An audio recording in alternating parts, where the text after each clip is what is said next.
Hello and welcome to the Lawkeeper's Librarium. Today we're exploring the lore of the Legion of the Damned, a Space Marine Legion lost to the warp, who turn up mysteriously wherever they're needed most. If you'd like to support the channel, I have a Patreon link in the description below, and we're also on Spotify if you just want to listen in audio format.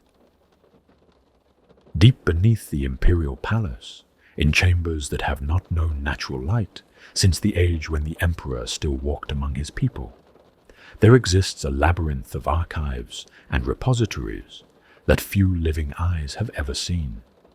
It is a place of shadows and silence, of dust that has settled undisturbed across millennia, of secrets forgotten to bureaucratic neglect.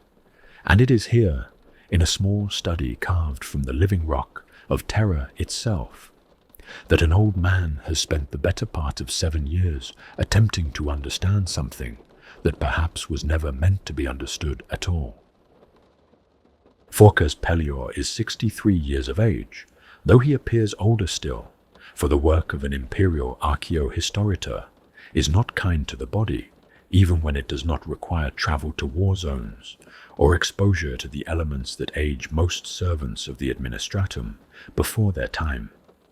His hands bear the permanent stains of ink that no amount of washing can ever seem to fully remove, and his eyes have grown weak from decades spent squinting at faded manuscripts and flickering data slates in illumination that is never quite adequate for such detailed work.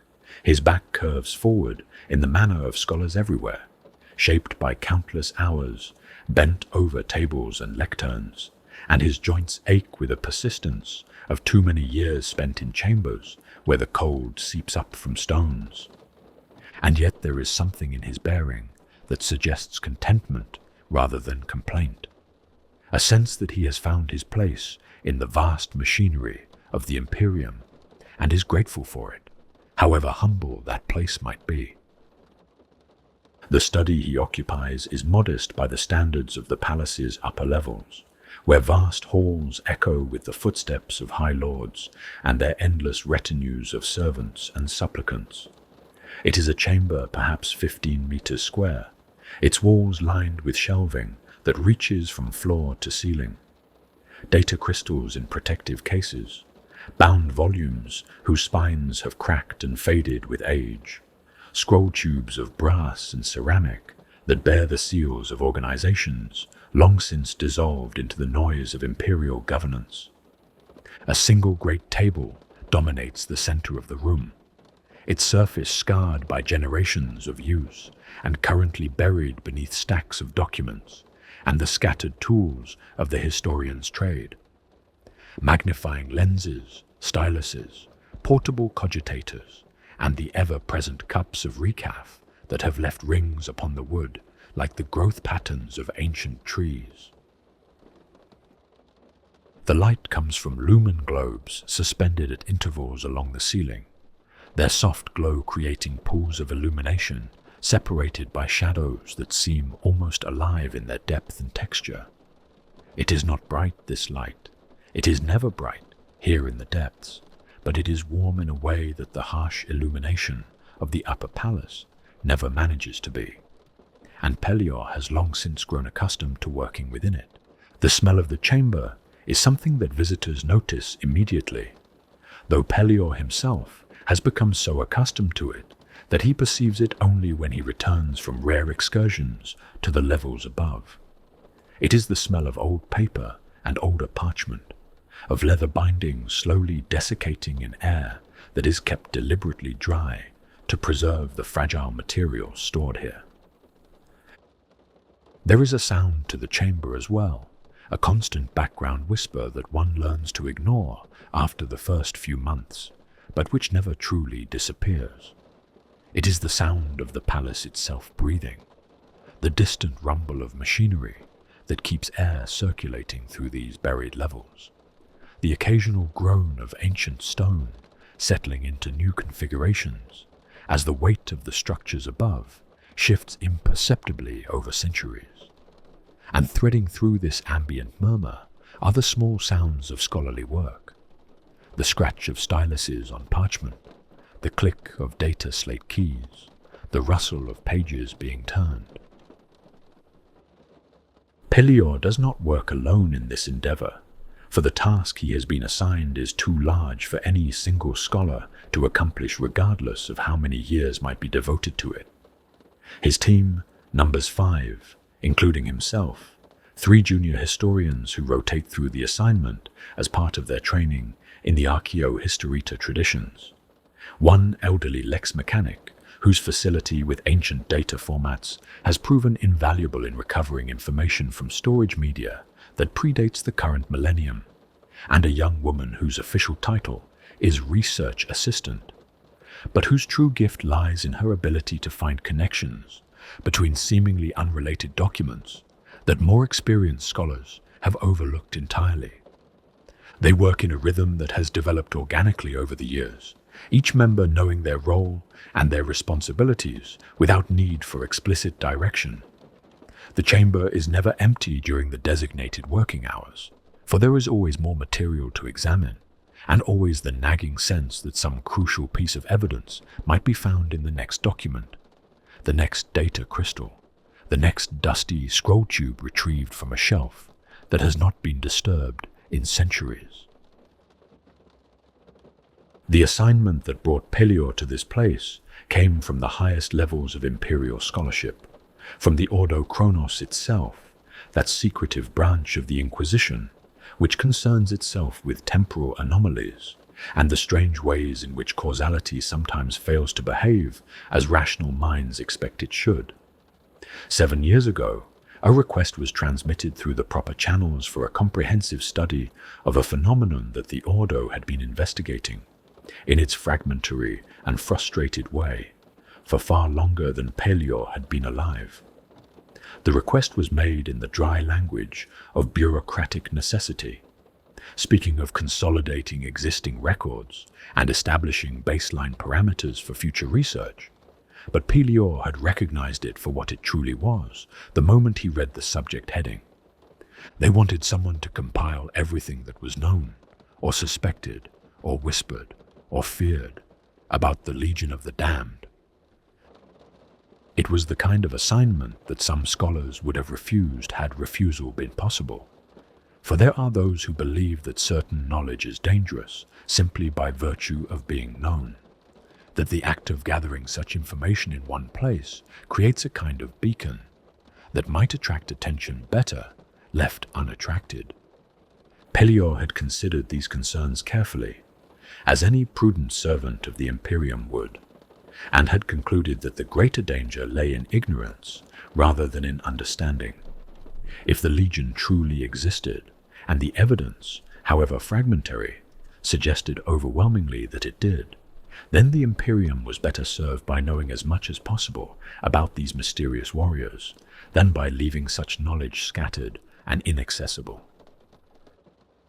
And so, he had accepted the assignment, had gathered his small team, had descended into the depths of the palace where the oldest and most sensitive archives are kept, and had begun the slow and painstaking work of transforming rumor and legend into something approaching documented fact. 7 years of his life have been spent in this chamber, surrounded by these shelves and these colleagues and this soft amber light, and Pelior cannot honestly say that he is any closer to true understanding than he was when he began. The Legion of the Damned does not yield its secrets easily, if indeed it yields them at all.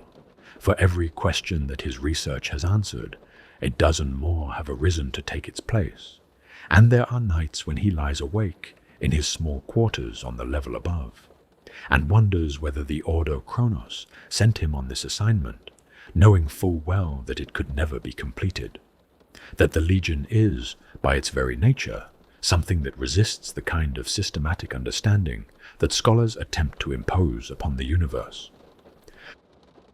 But such doubts pass with the morning, as doubts generally do, and Pelior returns to his work with the determination that has defined his career. He is not a young man anymore, and he knows that he may not live to see this assignment completed to his satisfaction. But that is the nature of scholarship in an imperium that measures its history in millennia. Each generation builds upon the work of those who came before, and leaves foundations for those who will come after. And if the edifice is never truly finished, then at least it grows ever more complete with each passing century. What follows in these pages is the fruit of those 7 years of labor. Everything that Pelior and his team have been able to determine about the Legion of the Damned, drawn from sources that span the breadth of the Imperium and the depth of its long history. It is not complete. It can never be complete, for reasons that will become apparent as the story unfolds, but it is the most comprehensive account that has ever been assembled. And Pelior offers it in the hope that it might prove useful to those who come after him, whether they be scholars seeking understanding or warriors seeking hope in their darkest hours. He asks only that those who read these words approach them with the same spirit in which they were compiled, with humility in the face of mysteries that may never be solved, with caution regarding knowledge that carries its own dangers, and with gratitude for the salvation that the Legion has brought to so many who had abandoned all hope of deliverance. This, then, is the chronicle of the Legion of the Damned, as best it can be told by those who have never witnessed their coming and pray they never shall. For to see the Legion is to stand upon the very threshold of annihilation, and however welcome their intervention might be, the circumstances that summon them are not circumstances that any servant of the Emperor should wish to experience firsthand. There is a particular silence that falls over a starship in the moments before it enters the warp, a hush that settles into the bones of those who have made such journeys before and know what waits beyond the thin membrane of reality. It is not truly silence, of course, for the engines still thrum their ancient songs, and the life support systems still whisper their assurances, and the thousands of souls aboard still breathe and move and live out their small moments of existence. But there is a quality to the air that changes nonetheless, a heaviness that speaks of anticipation and of faith about to be tested against the darkness between stars. In the year 963 of the 41st millennium, the Firehawks chapter of the Space Marines gathered their strength for such a journey, and if any among them sensed that this voyage would be unlike all the others that had come before, the histories do not record it. Their destination lay in the Crow's World subsector, some 120 light-years distant from their position in the Piraeus system, where Eldari raiders had been bleeding the region for months, striking without warning from the labyrinthine passages of their webway, vanishing like morning mist before retaliation could be mustered, leaving only grief and ruin in their wake. The scale of the incursion was such that partial measures would not suffice, for half measures serve only to prolong the suffering of those who look to the stars and pray for deliverance. And so the Firehawks answered with the full measure of their strength, as was their way in those days, and had been their way for as long as any could remember. 5 starships gathered in formation above Piraeus, their hulls gleaming with the bronze and flame-orange markings that had made the chapter famous across 100 worlds and more, colors that spoke of fire and fury and an honor unblemished across millennia of faithful service. At the heart of this formation drifted the rapturous Rex, and one must understand that this vessel was not merely a ship in the way that ordinary men reckon such things. It was a fortress monastery, a home, a sacred place where generations of Firehawks had trained and prayed and prepared themselves for the wars that never ended. Within its vast halls walked 800 battle brethren, each one a warrior whose life had been shaped since childhood, for this single purpose, and alongside them moved some 2,000 serfs and support personnel through corridors they knew as intimately as they knew their own hearts, performing the countless small tasks that kept such a vessel alive and whole. These were not merely warriors preparing for deployment, though the histories often reduce them to such simple terms. They were sons preparing to defend their father's honor, brothers preparing to stand beside brothers, a family bound not by blood alone, but by shared purpose and shared faith, preparing to do what families have always done since the earliest days of mankind, to protect those who cannot protect themselves, to stand between the innocent and the darkness that would devour them. Chapter Master Denorian Vex stood upon the command deck of the Raptorus Rex, watching the stars wheel slowly past the great oculus as he had watched them wheel past on countless voyages before, and one wonders what thoughts occupied his mind in those moments before translation. He was old, even by the reckoning of the Space Marines, for nearly 4 centuries of service had carved deep lines into a face that had once been called handsome, though his eyes remained as sharp as they had ever been, and his hands as steady upon the hilt of his blade, and his faith in the Emperor as unshakable as the adamantine walls of his fortress home. Perhaps he thought of all the journeys he had made through the warp across those long centuries, hundreds of them, perhaps thousands, each one a leap of faith into a realm that hated all living things with a deep malice, trusting that the Emperor's light would guide them safely through the screaming dark. Each such journey was a small miracle, though the Imperium had grown so accustomed to such miracles over the long millennia that most had forgotten to be grateful for them, had forgotten that the passage between stars was never guaranteed, that the warp gave nothing freely and took whatever it could grasp. Half a solar day, the navigator had assured him, her voice carrying that peculiar certainty that only those blessed or cursed with the third eye could muster.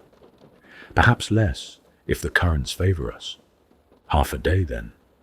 A blink of an eye, really, in the grand sweep of a Space Marine's centuries-long life. Scarcely time enough to notice the passage before it was done. They would emerge in the Crow's World subsector, with weapons ready and hearts burning with righteous purpose. They would bring the Emperor's wrath to the Xenos, who dared trouble his subjects, and they would return home, bearing the chapter's honor unblemished, as they had always done, as their fathers had done before them, and their sons would do after. It was simply what they were. And so the order was given, passed down through the chain of command, and the great machines of the Raptorus Rex and her sister ships began their ancient work. The Geller fields hummed to life, wrapping each vessel in a bubble of reality that would shield them from the predatory entities that swam the immaterium like sharks through bloody water, and the navigator focused her third eye upon the distant beacon of the Astronomicon, that psychic lighthouse burning eternally in the depths of terror, the Emperor's own light shining across the galaxy to guide his children home.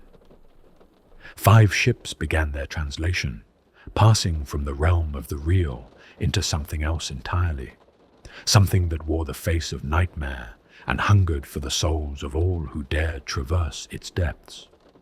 800 warriors entered the warp that day, along with all those who served them and loved them, and had bound their fates to the chapter's fortunes. They expected to emerge within half a solar day, their navigator had assured them, perhaps less if the currents proved kind. They never emerged at all. The first week passed without undue concern, for warp travel was never the precise science that those who had never attempted it might imagine. Currents shifted according to laws that human minds could not comprehend. Eddies formed and dissipated like weather patterns in some vast and terrible sea.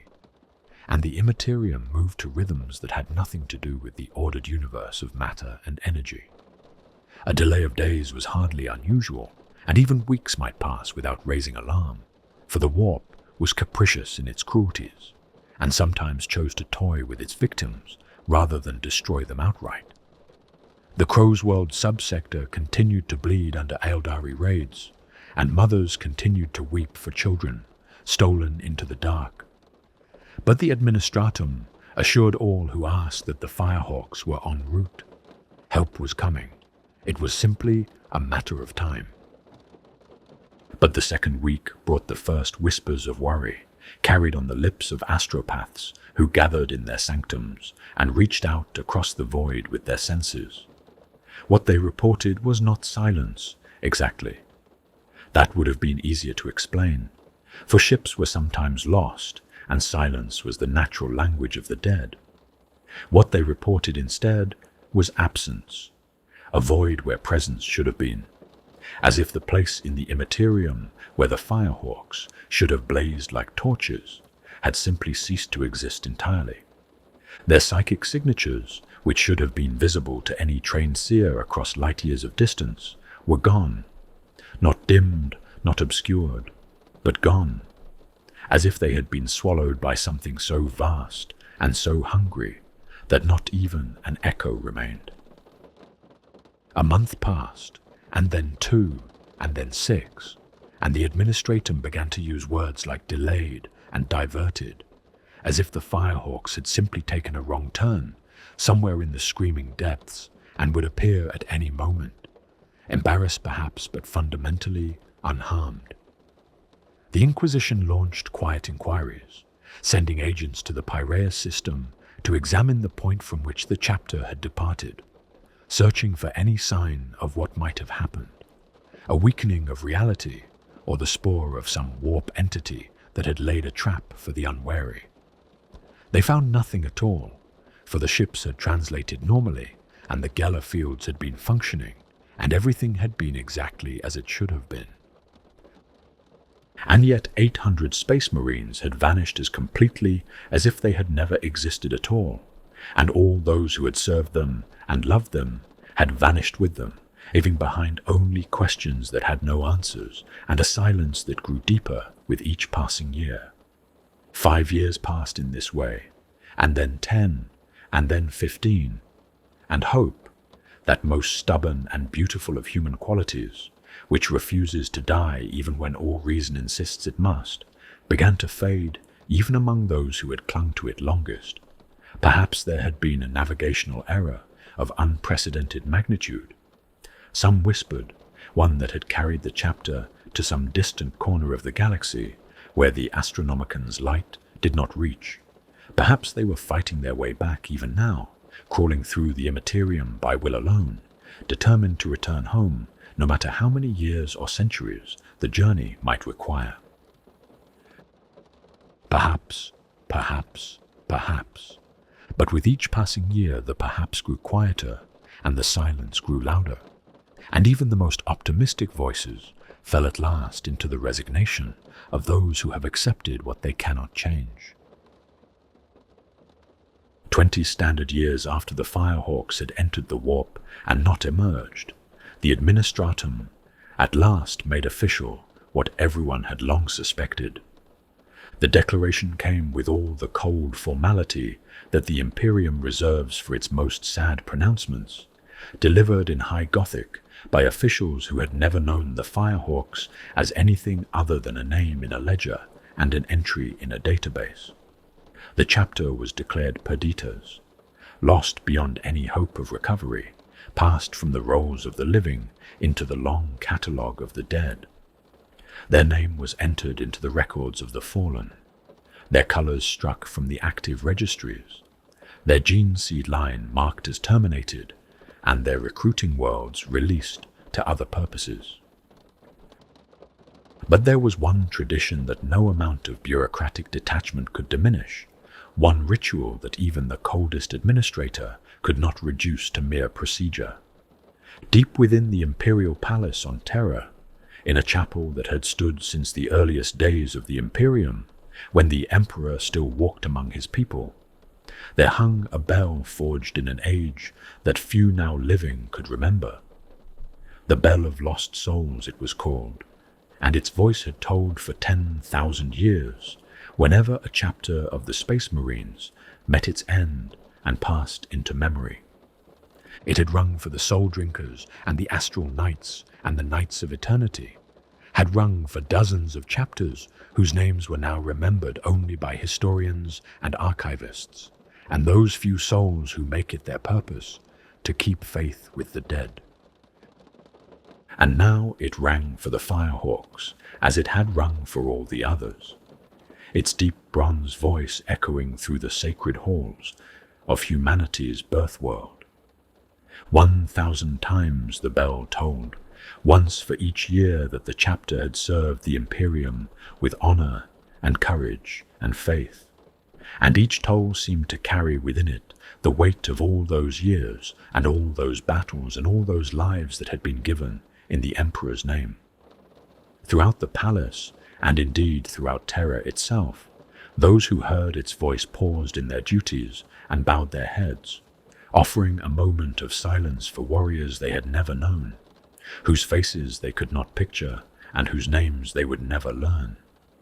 In the Adeptus Chapel of Fallen Heroes, a black candle was lit and placed among hundreds of others, each small flame representing a chapter that had given everything in the Emperor's service and received in return only this quiet remembrance. The Firehawk's candle would burn until its wax was exhausted, and then it would be replaced and replaced again for as long as the Imperium endured, and there were those who remembered what had been sacrificed on their behalf. It was a small thing, perhaps, a bell, a candle, but sometimes small things are all we have to offer the dead, and sometimes small things are enough. And so the Firehawks passed from the ranks of the living and into the realm of memory, where heroes dwell when their work is done and their battles are ended. Their fortress monastery was listed among the great vessels lost to the void. Their gene seed was mourned as a treasure that could never be recovered. The matter was closed, the records were sealed, the Firehawks were gone, and the galaxy moved on, as it always moved on, for there were other wars to fight and other enemies to face, and the dead, however honored, could not help with the struggles of the living. Or so the Imperium believed, in its certainty, that death was an ending, and that those who passed beyond its veil did not return. The Imperium, as it would discover, was wrong.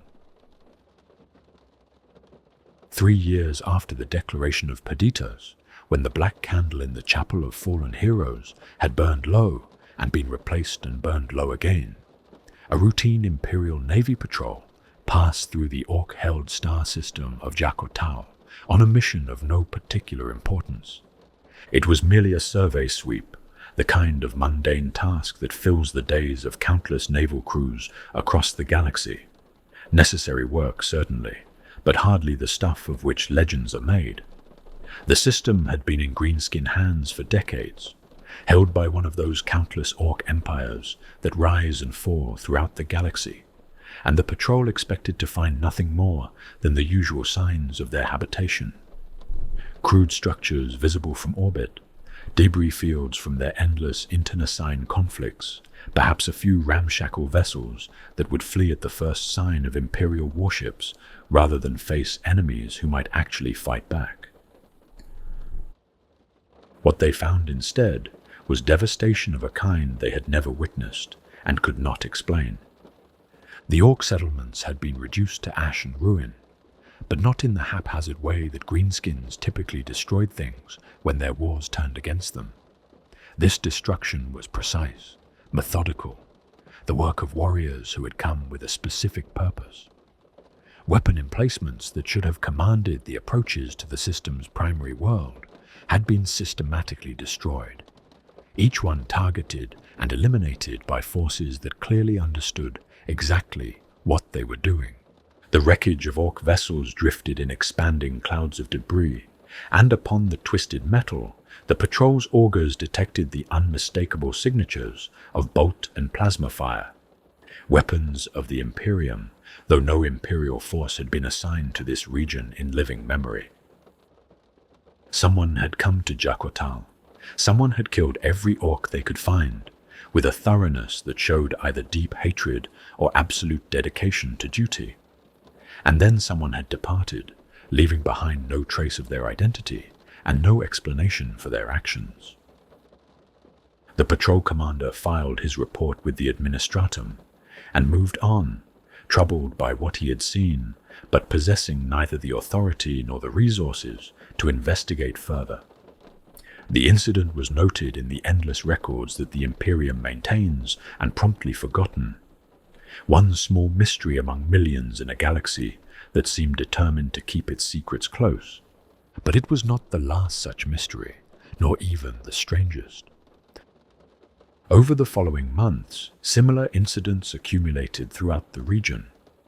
Orc strongholds were discovered abandoned, their populations slaughtered to the last Gretchen. Chaos cultist cells that had been preparing dark rituals for years were found destroyed before their plans could reach fruition, their bodies bearing wounds from weapons that should not have been present in that sector of space. Xenos raiders of various species were ambushed and annihilated, their vessels left to drift as burned-out hulks, with no survivors to tell the tale of what had befallen them. The Inquisition took notice, as the Inquisition always takes notice when patterns emerge from the chaos of the galaxy's endless conflicts. Theories were proposed in the hidden councils where such matters are debated.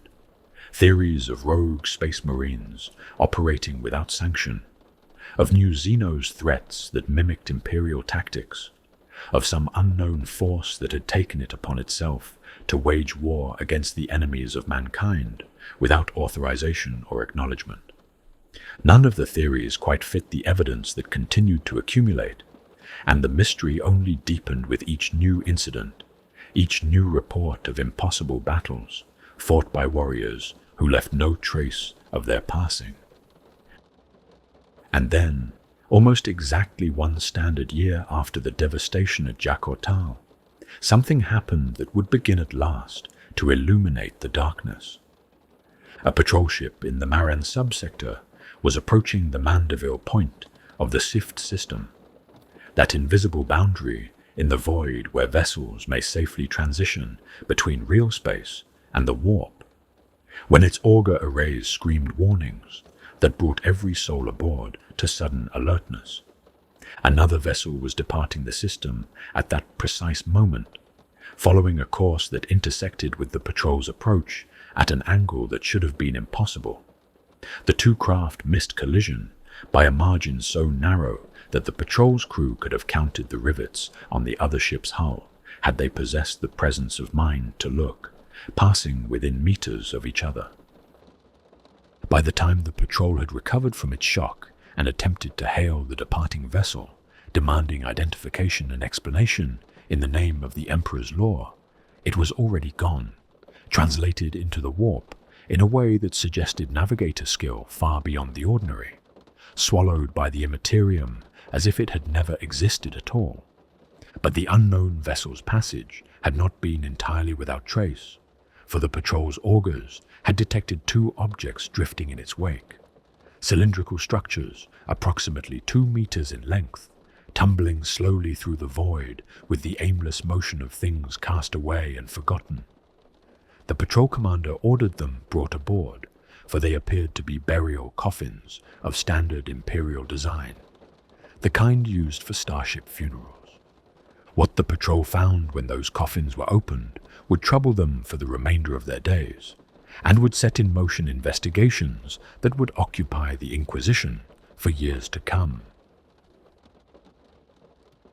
The coffins were shipped to Terra under conditions of absolute secrecy, their contents deemed too sensitive for examination anywhere else.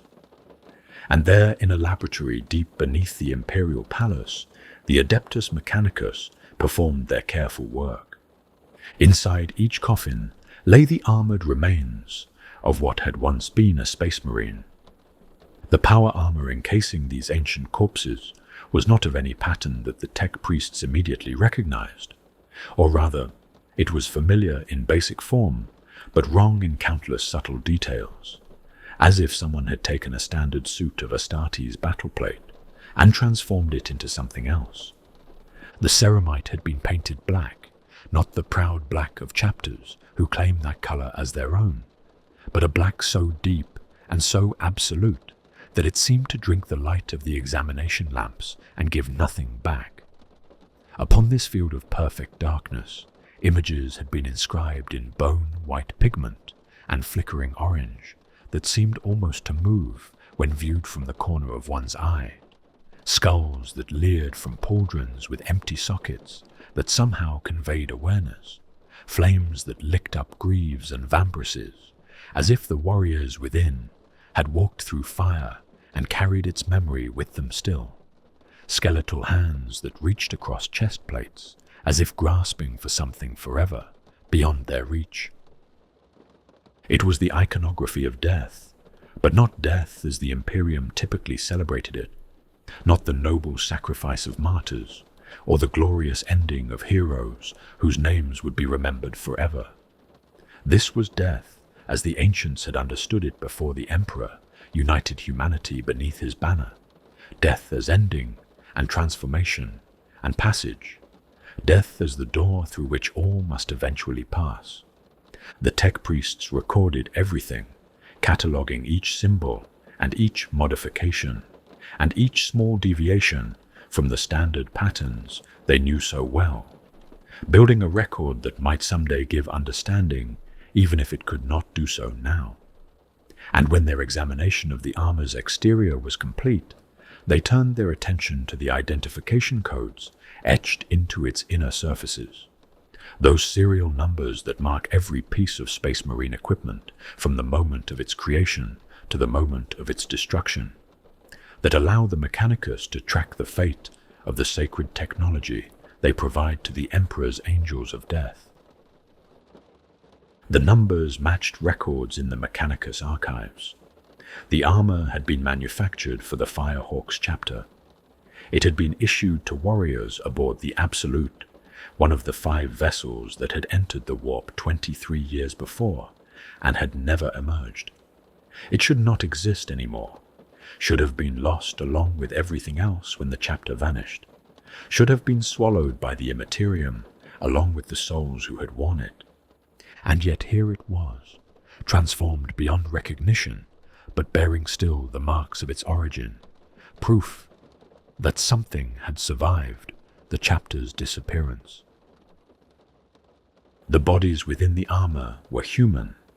That much the Mechanicus could confirm through their examinations and their tests and their careful analysis. But any identification beyond that fundamental truth proved impossible, for whatever had happened to these warriors in the years since their disappearance had changed them.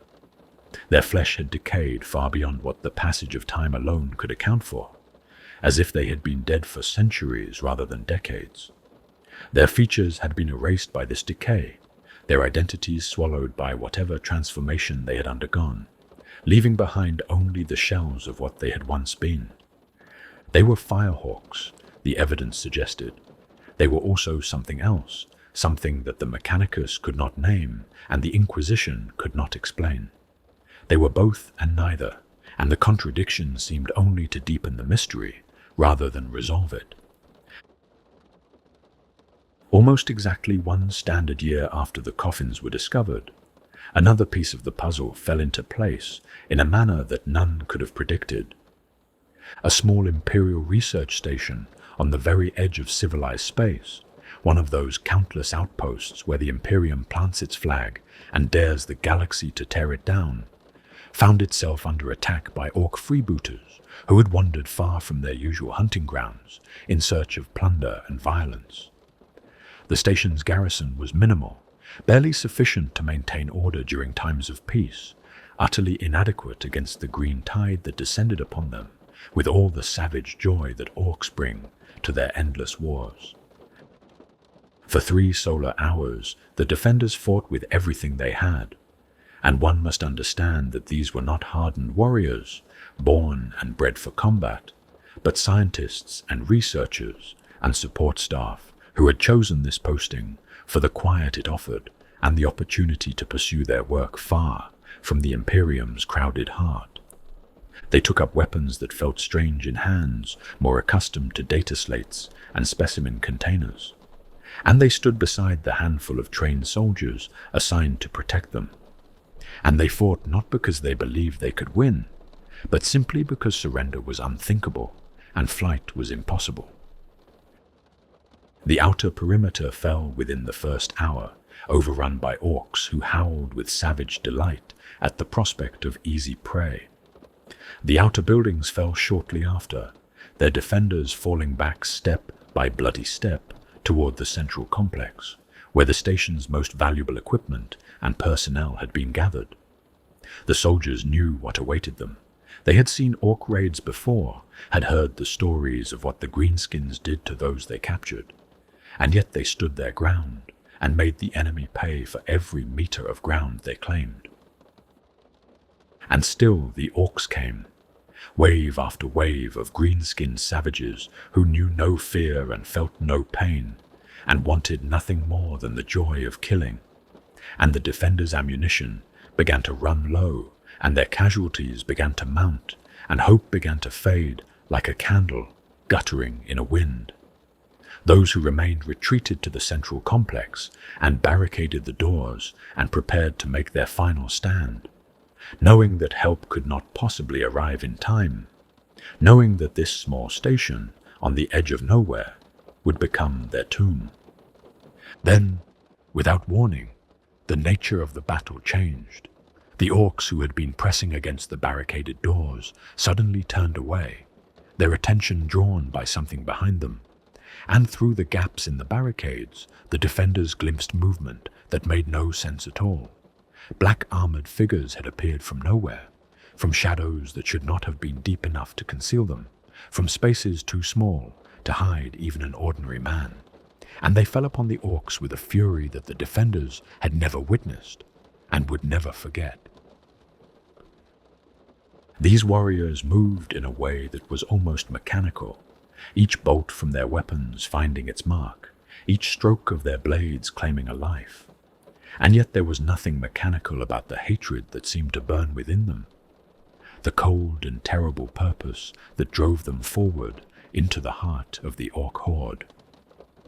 Fire wreathed their forms, flickering flames that danced across black ceramite without consuming it, and their weapons spoke with voices of thunder that echoed across the station and out into the darkness beyond.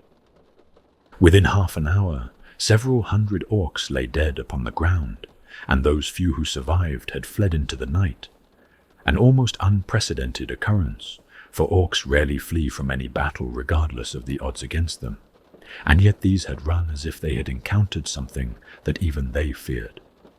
The station was saved, its defenders preserved, its work allowed to continue, and the grateful survivors emerged from their barricades to thank their deliverers and learn the names of those who had appeared at the moment of their greatest need. They found no one. The black-armored warriors had vanished as completely as they had appeared, leaving behind no bodies, no spent ammunition casings, no trace whatsoever that they had ever existed at all. What they did find was a banner, planted in the blood-soaked earth just outside the station's main entrance, as if placed there deliberately, as if those who had left it wanted to ensure it would be discovered. It was old, this banner, far older than the station or any of those who served there, its fabric torn and scorched by many battles, its edges frayed by the passage of years that must have numbered in the decades, but the symbols upon it remained clearly visible despite the damage it had suffered. The flame and raptor that had once adorned the proud vessels of the Firehawks chapter, colors and insignia that should have been lost to the warp 23 years before, and had been mourned as lost by an imperium that believed itself certain of their fate. And beneath those familiar symbols, inscribed in letters that seemed almost to glow with a faint inner light when examined too closely, was a phrase in High Gothic that the station scholars translated with trembling hands: "In dedicato imperatum, ultra articulo mortis," for the emperor beyond the point of death. Along with the banner, the survivors found other items that had been left for discovery. a recorder unit sealed against the elements, documents in cases that bore the Firehawk's insignia, personal effects that clearly came from the chapter that had been declared lost so many years before. All of it was gathered with the greatest care and shipped to Terra under conditions of absolute secrecy, added to the growing collection of evidence that the Inquisition had been accumulating ever since the devastation at Jacotal. The recorder would eventually be opened and its contents examined, and what those contents revealed would reshape the Imperium's understanding of what had befallen the Firehawks when they entered the warp, what horrors they had endured in the darkness between worlds, and what they had become in the crucible of that suffering. But that is a tale that must wait for its proper telling. For now, let it be sufficient to say that the Firehawks had been lost to the warp for more than 2 decades, lost to the Imperium that had mourned them and lit candles in their memory and rung the bell of lost souls to mark their passing. They had wandered in darkness for years, had suffered torments that we cannot imagine, and would not wish to imagine if we could, had been changed by their journey in ways that the brightest minds of the Mechanicus could not explain, and the keenest investigators of the Inquisition could not comprehend. And yet, when the servants of the Emperor cried out for deliverance, they came. When innocence faced annihilation and no help could possibly arrive in time, they were there. When hope had died and death seemed certain, they emerged from the shadows and fought with all the fury and all the skill and all the devotion that had made them what they were before the warp claimed them. Whatever else they had become in the depths of the Immaterium, they remained loyal. Whatever torments they had endured in the years of their wandering, their honor endured with them. Whatever darkness had claimed their flesh and twisted their bodies, their souls still burned with devotion to the master of mankind and to the Imperium they had sworn to defend. In Dedicato Imperatum Ultra Articulo Mortis, they had written upon the banner they left behind, and it was not merely a motto or a battle cry, but a promise, a vow, an oath sworn in the depths of the warp and kept against all odds and all reason and all hope. For the Emperor, beyond the point of death, the Firehawks as they had been were gone forever, lost to the transformation that the warp had wrought upon them. But something had risen from the ashes of what they had been, something that would become legend throughout the Imperium, that would inspire terror in the enemies of mankind and hope in its defenders, that would appear whenever the need was greatest and vanish whenever its work was done, leaving behind only questions and wonder and the lingering scent of flame. They would come to be known by many names in the years that followed. These mysterious warriors who fought and died and somehow fought again in service of an emperor who perhaps knew their true nature, even if his servants could not comprehend it. But the name that would endure, the name that would be whispered in fear by the enemies of mankind and spoken with awe by those they saved, was simple and terrible and true: the Legion of the Damned. The recorder that was recovered from that distant research station, sealed in its protective case and bearing the scorched insignia of a chapter that should no longer exist, made its way through the Imperium until it reached hands capable of understanding what it contained. In a chamber deep beneath the Imperial Palace, where secrets are kept that would shake the faith of worlds if they were ever spoken aloud, tech priests of the Adeptus Mechanicus performed the delicate work of coaxing the ancient device back to life. What was found in that recorder told a tale of such horror and such courage that those who heard it first could scarcely believe what they were hearing. This, then, is what befell the Firehawks when they entered the warp all those years ago, pieced together from the recorder's damaged testimony and from what little else has been gleaned in the years since that fateful translation.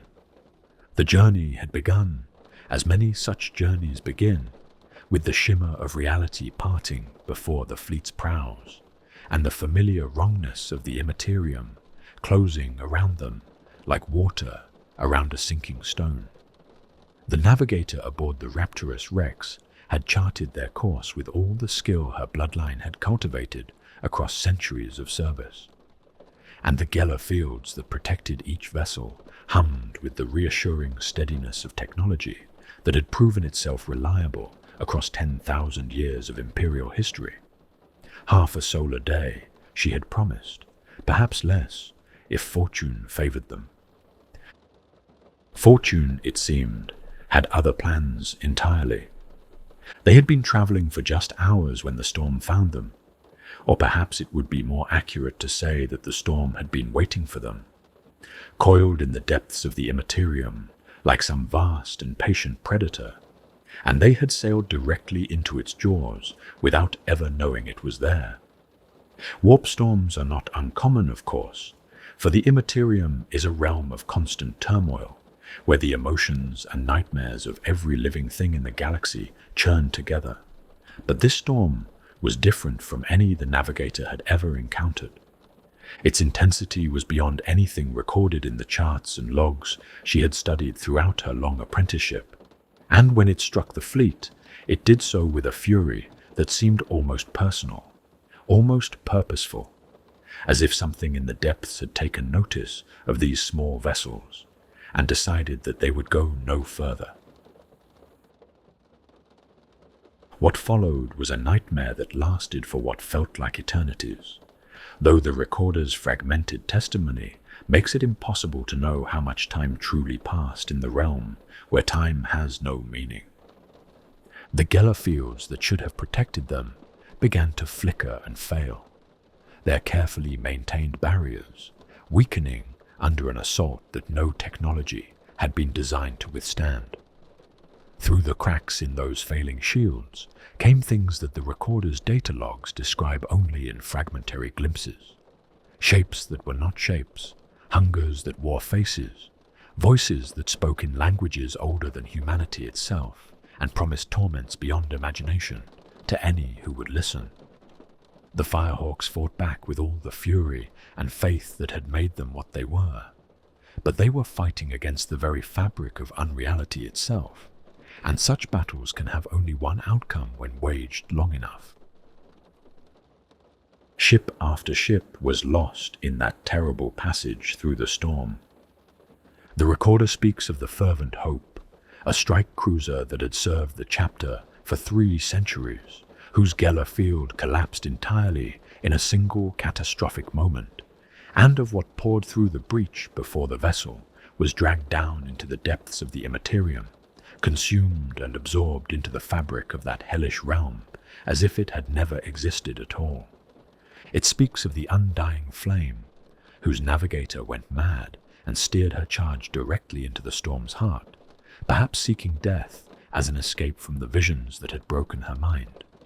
It speaks of the Absolute, mortally wounded but still fighting, whose crew managed to launch burial coffins containing their fallen brothers before the ship itself was torn apart, coffins that would drift through the warp for decades before finally emerging into real space and nearly colliding with that patrol vessel in the Sift system.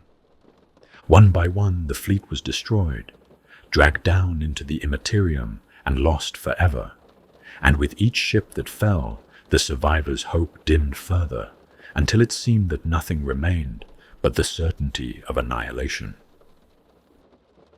And yet the rapturous wrecks endured, though endured is perhaps too gentle a word for what the fortress monastery suffered in that endless passage through the storm. Its Geller field held where others had failed, barely, flickeringly, sustained by the desperate efforts of tech priests who knew that the moment it collapsed would be the moment their souls were forfeit to things beyond naming. Its navigator, though nearly broken by the effort of finding any path at all through the madness that surrounded them, clung to consciousness and sanity through sheer force of will, guided perhaps by something greater than herself in those moments when her own strength was not enough. When at last an opportunity presented itself, a weakness in the storm's fury, a gap in the swirling chaos that might permit escape, the Raptorus Rex took it. The ship executed a warp exit maneuver that would have been considered suicidally dangerous under any other circumstances, tearing itself free from the immaterium with a violence that damaged systems throughout the vessel and left scars upon its hull that would never fully heal.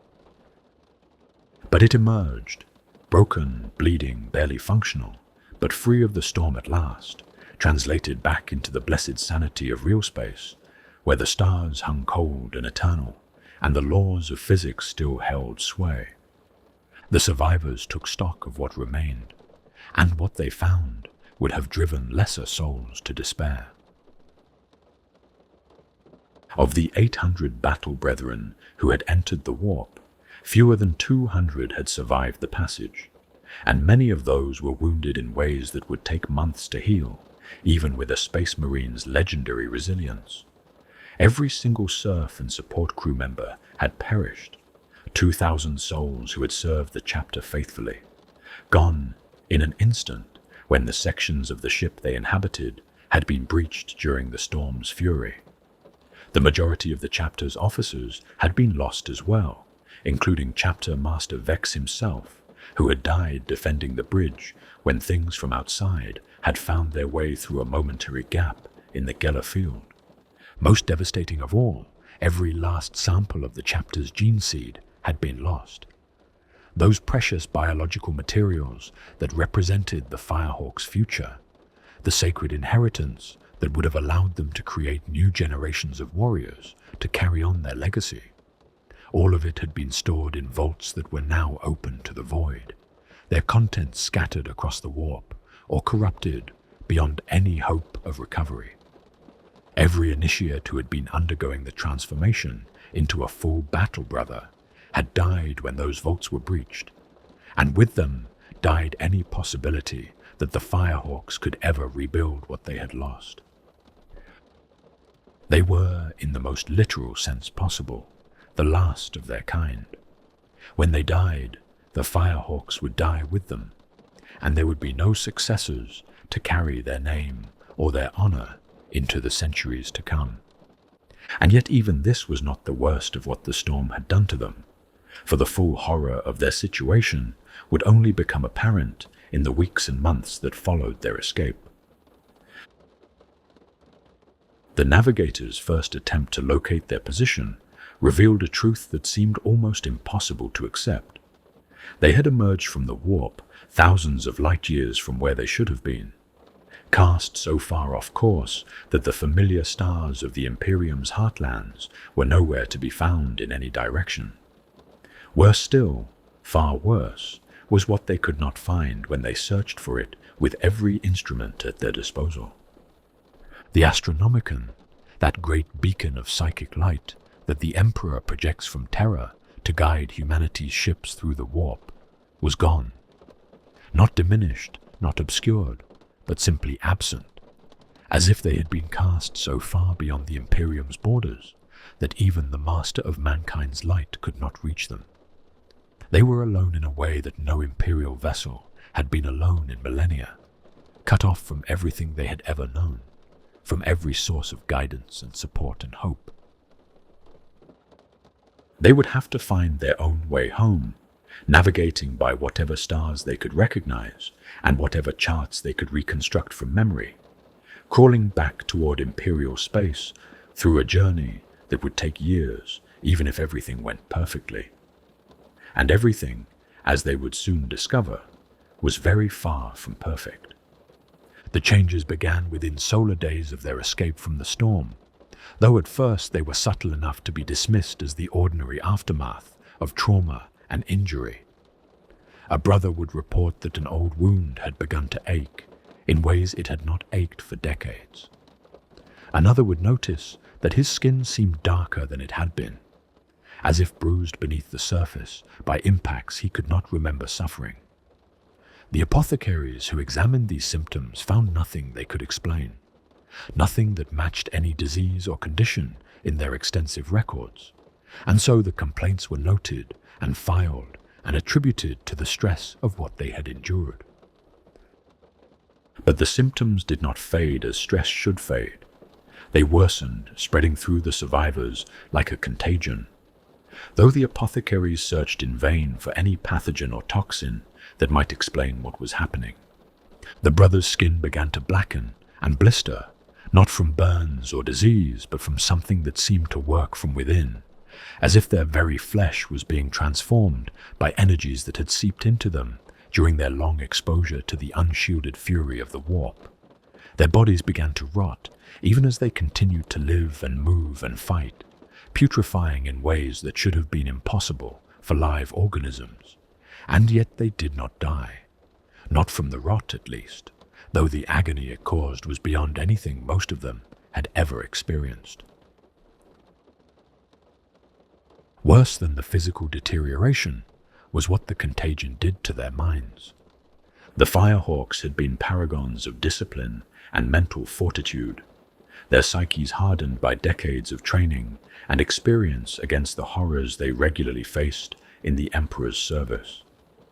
But this affliction bypassed all their defenses, seeping into their thoughts and memories, and slowly, inexorably, driving them toward madness. Brothers who had been calm and rational began to hear voices that no one else could hear. Others lost the ability to distinguish between memory and reality, living simultaneously in the present and in battles fought decades before.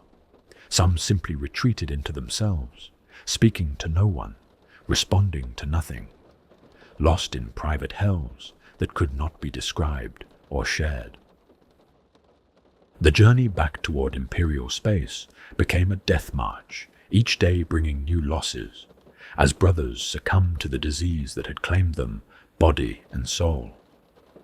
By the time the Raptorus Rex finally crossed back into regions where the Astronomican's light could be faintly perceived, years after their escape from the storm, years of crawling through the void with failing systems and dwindling hope, barely half of the survivors who had escaped the warp remained alive. Soon, every single one of them bore the marks of the contagion, their bodies rotting and their minds fragmenting, and their deaths growing closer with each passing day. It would have been easy, in such circumstances, to surrender to despair. They were dying, all of them, and nothing they did could change that fundamental truth. Their chapter was gone, their gene seed was lost, their names would be remembered by no one when the last of them finally succumbed to the disease that consumed them. They could have found some quiet corner of the void and waited for the end, could have let the darkness take them without further struggle. But they were Firehawks still, even in their diminished and dying state, and surrender had never been part of their vocabulary. Instead, they made a choice. They gathered together, these last survivors of a proud chapter, and they acknowledged aloud what all of them already knew in their hearts, that they were dead men walking, that nothing remained of the future they had once imagined, that the only question left to answer was how they would spend whatever time the disease allowed them before it claimed them utterly. And having acknowledged this truth, having accepted it fully and completely without flinching from its implications, they decided that they would spend that borrowed time in the only way that made sense for warriors of the Space Marines. They would fight. They would find the enemies of the Emperor wherever such enemies could be found, and they would destroy them with whatever strength remained in their rotting bodies. And they would continue to do so until the last of them finally fell, and the Firehawks passed from existence entirely. One by one they removed the insignia of their chapter from their armor, the flame and raptor emblems that had once filled them with such pride, the honors and commendations accumulated across centuries of faithful service. These symbols belonged to a chapter that no longer existed, to warriors who had died in the warp, even if their bodies had somehow survived, and there was no point in wearing them any longer. In their place, The survivors painted their armor black, that absolute and lightless black that would become their hallmark in the years to come, and upon that dark canvas they inscribed new symbols, skulls and bones and flames, the iconography of death and damnation, marking themselves as what they had become. They abolished all ranks and hierarchies, for such distinctions seemed meaningless now. What did it matter who had been a captain and who had been a battle brother when all of them were equals before the death that awaited them? They would fight as brothers, make decisions as brothers, die as brothers, with no man's voice counting for more than any other's. And when the question arose of how they should choose their battles, where they should go, which enemies they should seek out, how they should spend their remaining strength, they turned to the Emperor's tarot. This ancient system of divination, bound to the psychic will of the master of mankind himself, had guided imperial servants for millennia, offering glimpses of fate and fortune to those with the skill to read its signs. The contagion that was destroying the Firehawks had, it seemed, granted them abilities alongside the torments it inflicted. Their minds, fragmenting though they were, had become attuned to the currents of the warp. When they laid out the cards of the Emperor's tarot, they saw with terrible clarity where they were needed most, where the enemies of mankind gathered, and where the faithful cried out for deliverance that could not otherwise come. And so began the endless war of those who had come to be known as the Legion of the Damned. They struck without warning and vanished without explanation. Appearing wherever the tarot showed them, the need was greatest, fighting with all the fury and skill that had made them Firehawks, and all the terrible power that the contagion had bestowed upon them. They sought no glory and accepted no thanks, for what use had dead men for glory or gratitude?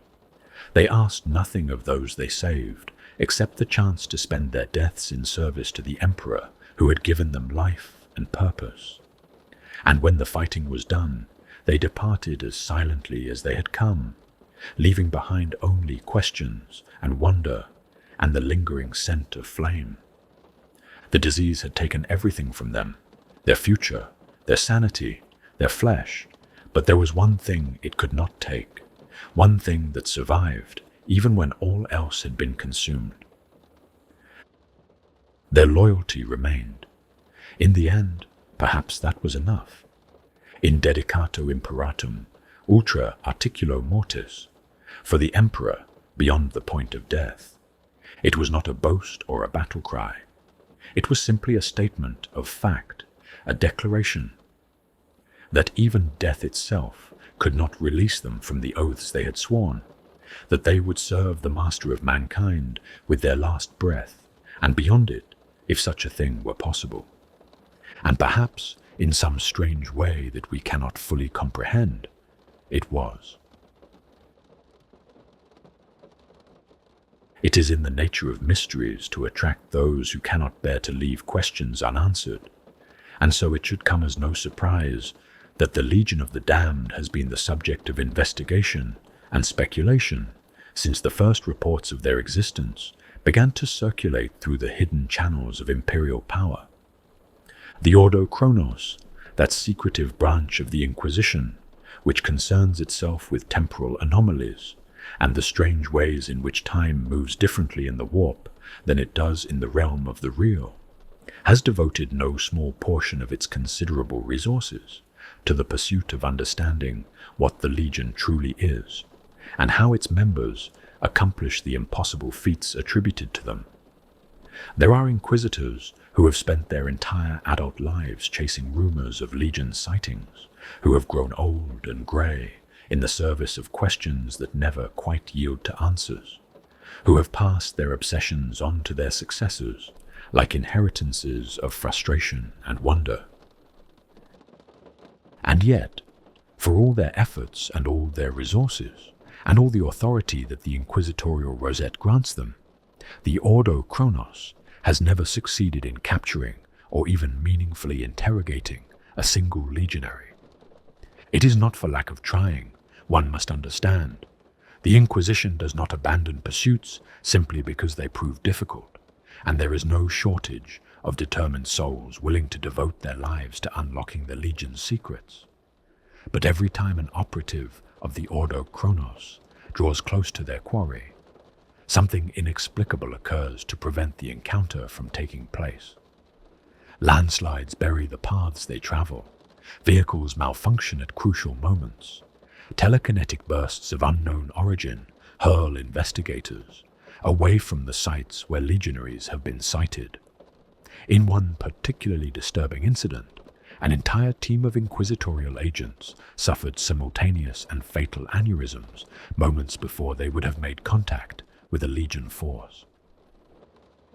It is as if the Legion knows when it is being hunted, and possesses both the will and the power to ensure that such hunts never reach their conclusion. Whether this represents conscious choice on the part of the legionaries themselves, or some deeper protection woven into the fabric of their existence, none can say with certainty, but the pattern has repeated itself so many times that even the most determined investigators have been forced to acknowledge that direct contact may simply be impossible. And so, in the absence of definitive answers, theories have proliferated like weeds in an untended garden, each one attempting to explain the inexplicable and define the indefinable.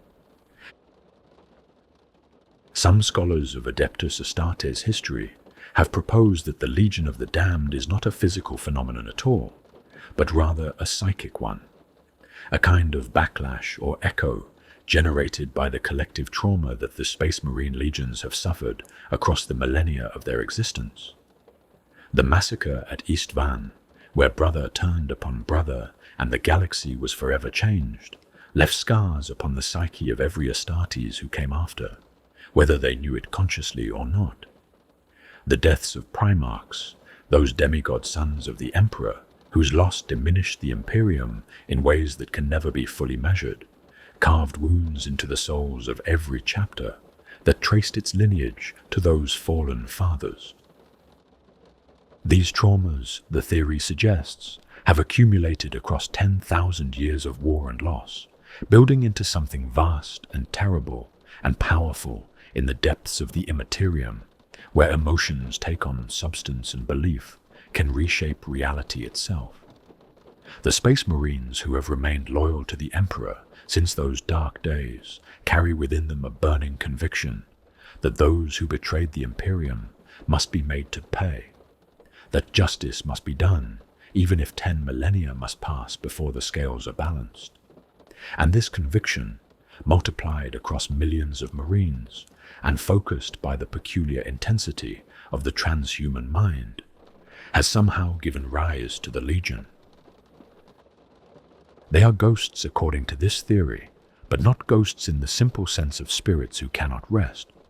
They are the embodiment of righteous vengeance, given form by the collective will of every loyal Space Marine, who has ever sworn an oath to the Emperor and meant it with every fiber of their being. A related theory, whispered among the more radical members of the Librarius, suggests that the Legion represents something even stranger, a consensual manifestation conjured not by Space Marines alone, but by humanity as a whole. The common people of the Imperium possess only the faintest traces of psychic ability, so slight that most never even become aware of its presence within them, and yet the uncounted trillions who populate the Emperor's realm all contribute to a kind of reservoir of spiritual power that accumulates in the warp like water gathering behind a dam.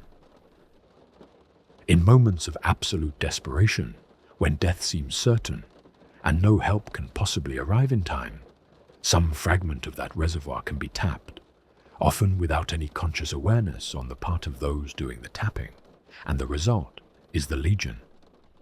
The Space Marines have become symbols of both hope and terror throughout the Imperium, the silhouette of a Space Marine representing deliverance to those who serve the Emperor and doom to those who oppose him. And so when humanity's collective unconscious reaches out for salvation, it does so in the form most deeply associated with that concept. The flaming warriors who answer the desperate prayers of the faithful are, according to this theory, not truly real in the conventional sense. They are wishes given form, hopes made manifest, the power of belief wielded as unconsciously as breathing by a species that has not yet learned to understand what it is slowly becoming. Darker theories exist as well, theories that have been suppressed and purged and declared heretical by the authorities of the Imperium, but which nonetheless persist in whispered conversations and forbidden texts. The renegade Inquisitor Kixos, before his eventual destruction at the hands of Gregor Eisenhorn, proposed a premise so radical that it cost him everything he had built across a lifetime of service. He believed that humanity's faith in the Emperor, that vast and omnipresent devotion which fills cathedrals across 1,000,000 worlds and sustains the master of mankind upon his golden throne, had bestowed upon the Emperor a caste of supernatural agents in much the same way that worship of the dark gods grants them their demonic servants. Just as Khorne has his bloodletters and Tzeentch his horrors, creatures of pure warp stuff given form by the worship and belief of their followers, so too might the Emperor have his own entities, beings that Quixos called the Angels of Death, shards of the Emperor's will given independent existence by the power of faith. The legionaries, Quixos theorized, were precisely such beings, loyalist demons, if such a contradiction in terms could be permitted, who emerged to aid the deserving and the devout when they stood upon the brink of destruction. He noted that almost every recorded Legion appearance had occurred in areas where the barrier between real space and the warp had grown thin, lending support to the idea that the legionaries required such conditions to manifest in the material world. Quixos's premise was denounced as heresy during his lifetime and purged from the official records of the Ordo Malleus after his death. Yet somehow his ideas have survived, passed from one curious mind to another across the centuries, refusing to be forgotten entirely because they offer answers, however troubling, to questions that have no other satisfactory explanation. Perhaps the most comprehensive attempt to understand the Legion's nature comes from an unexpected source. A scholar named Quadrimester, who was commissioned by the High Lords of Terror themselves to compile an exhaustive analysis of every recorded Legion sighting and synthesize from that data whatever conclusions could reasonably be drawn. The resulting document, known as Quadrimester's Thesis of Perpetual Martyrdom, proposes that the recorder's testimony should be taken at face value, that the Legion truly does consist of the survivors of the Firehawks, transformed by their exposure to a warp contagion of unprecedented virulence. This contagion, Quadrimester argues, has granted the legionaries strange and terrible powers alongside the torments it inflicts upon their flesh, the ability to exist partially in the immaterium even while manifesting in real space, to shrug off wounds that would destroy any ordinary warrior, to translocate across vast distances without need of navigator or ship. But these powers come at a cost beyond the physical, for a soul that dies while bearing such warp taint is damned in the truest sense of the word. The contagion does not release its victims even in death. Instead, they are claimed by the immaterium, drawn back into its depths where they must endure a purgatory of unknown duration before they can manifest once more. The Legion, according to this theory, exists in a state of perpetual martyrdom, dying and returning, and dying again in an endless cycle of sacrifice, fighting for an imperium that can never acknowledge them, and serving an emperor who may not even know they exist. Quadrimester's research documented a phenomenon that seems to support this conclusion, a state he termed pyromortis, in which the warp contagion enters its final stages and consumes its victim entirely. Witnesses have described legionaries becoming pillars of living flame at the height of battle, their bodies blazing with an intensity that seems to draw power from some source beyond the material world.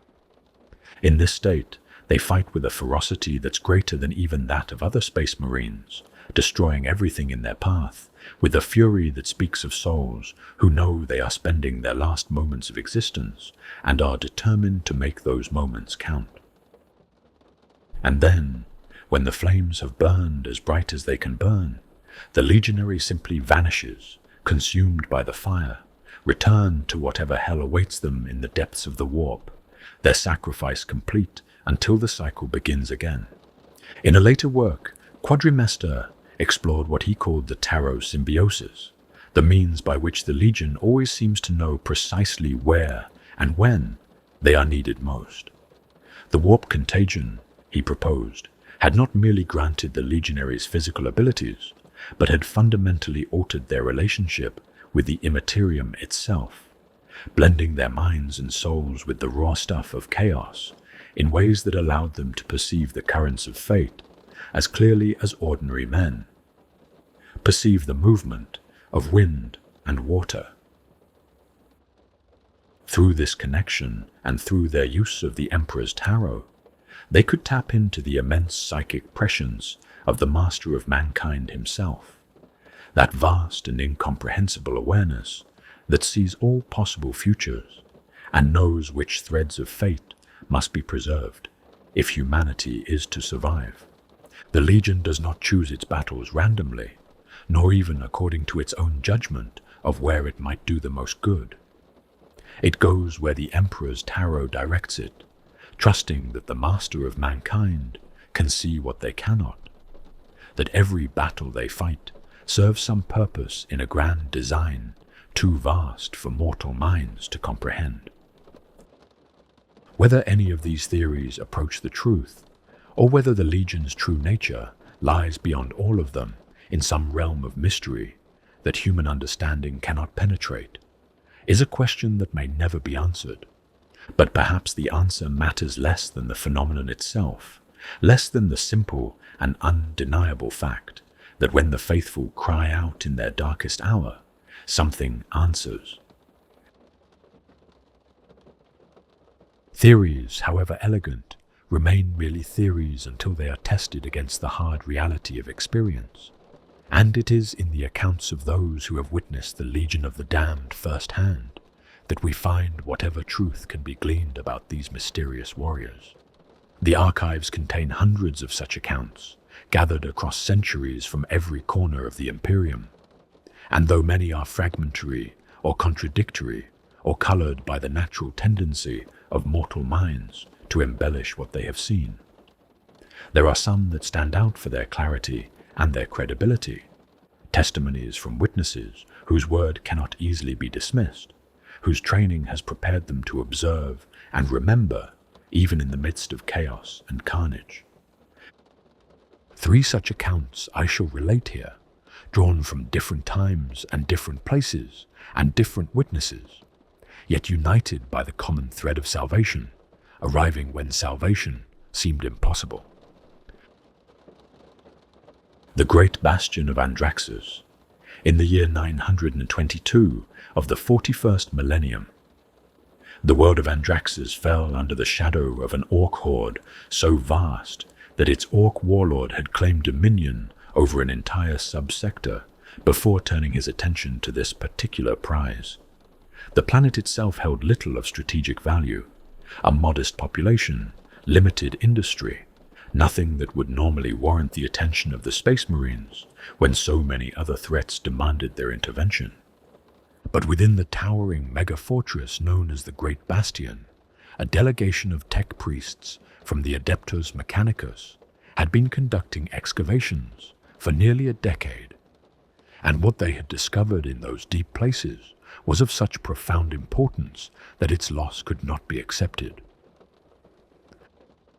They had found, buried beneath millennia of accumulated sediment and forgotten history, a forestaff bearing the recognition codes of none other than Malcador the Sigillite, that most trusted of the emperor's companions, who had sacrificed himself upon the golden throne in the final desperate hours of the heresy, so that his master might survive. How such a relic had come to rest on Andraxis, none could say, but its recovery was deemed essential by the highest authorities of both the Mechanicus and the Imperium itself, and so a strike force was dispatched to extract the tech priests and their precious cargo before the orcs could overrun the bastion entirely. The force that answered this call was led by Chief Librarian Varro Tigurius of the Ultramarines, whose name is known throughout the Imperium as perhaps the most gifted psyker to have served in the Space Marines since the dark days of the heresy. Tigurius had foreseen something of what awaited them on Andraxis. His visions had shown him fire and darkness, and a battle that would test even the finest warriors to their limits. But the nature of those visions was such that he could not discern whether they foretold victory or defeat, only that the outcome would matter greatly in ways he could not fully understand. The Ultramarines struck with all the skill and fury for which their chapter is renowned, breaching the orc lines around the great bastion and fighting their way to the tech priests with a speed that seemed to promise success. But the orcs of this horde had achieved something that greenskins rarely accomplish: true aerial supremacy over the battlefield, with squadrons of ramshackle but devastatingly effective aircraft that could scramble reinforcements to any point of conflict within minutes. By the time Tigurius and his brothers had secured the bastion's inner chambers and recovered the sigillite staff, they found themselves facing a tide of green flesh that seemed to have no end. Orcs poured into the fortress from every direction, howling their barbaric war cries, and for every Xenos that fell to ultramarine bolters, 2 more appeared to take its place. The aircraft continued to deliver fresh mobs of warriors, and the mathematics of the situation became grimly clear. The strike force was outnumbered 50-1, with no possibility of reinforcement and no avenue of retreat. Tigurius gathered his brothers in the bastion's central keep, that last defensible position where they might sell their lives as dearly as possible, and he prepared to commend his soul to the Emperor. He had served the Imperium for centuries, had fought in more battles than he could count, and he did not fear death, but he grieved for the loss of the relic they had come to recover, for the failure of the mission that had brought them to this place, for the knowledge that his death would serve no purpose beyond delaying the inevitable by a few more hours. And then the air shimmered, and everything changed. They came from nowhere, from the small spaces where shadows pooled in corners and hallways, black armored figures wreathed in ghostly flame, their ceramite adorned with skulls and bones, their weapons already speaking death to the orcs, who had thought their victory assured. Tigurius, whose psychic senses could perceive things hidden from ordinary sight, felt their presence like a cold fire in his mind, something that was not quite alive and not quite dead, something that burned with a purpose so absolute that it left no room for anything else. The orcs were slaughtered, and Tigurius himself has said that his words could never capture what he witnessed in those blood-soaked minutes. The legionaries moved through the orc horde like flame through dry kindling, their bolters firing projectiles that burned with odd light, their blades finding throats and hearts with an accuracy that seemed almost divine. Where they walked, orcs died, and where orcs tried to flee, they found only more death waiting for them.